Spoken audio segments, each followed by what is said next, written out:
September 1 hanggang October 4, 2022, ipinagdiriwang ng Simbahang Katolika sa Pilipinas ang Season of Creation. Ating itaguyod ang kaligtasan ng mundo at mga elemento nito tulad ng hangin, tubig, apoy at lupa.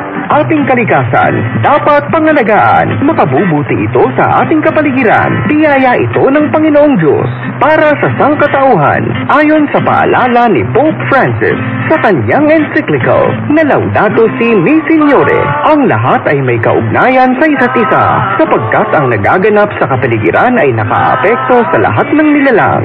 Sa pagdiriwang ng Season of Creation, may naibahagi na kaya tayo para sumigla at umayos ang ating kalikasan? Kilos na kapanalig! Alagaan natin ang kalikasan. Suportahan ang Season of Creation. Ang lahat ng bagay ay magkaugnay. Magkaugnay ang lahat. Ang lahat ng bagay ay magkaugnay. Magkaugnay ang lahat.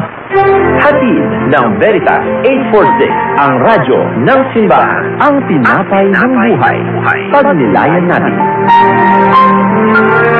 Babala laban sa pangangalunya mula sa Aklat ng Kawikaan. Ang dapat ay maging tapat sa asawang minamahal at ang tangi mong pag-ibig iukol sa kanya lamang.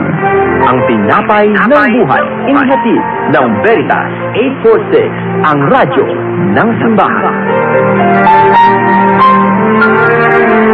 Usapang BEC.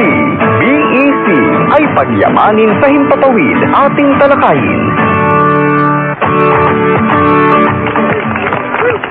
Kaya maganda yung sinabi ni Father, no? Balik po tayo.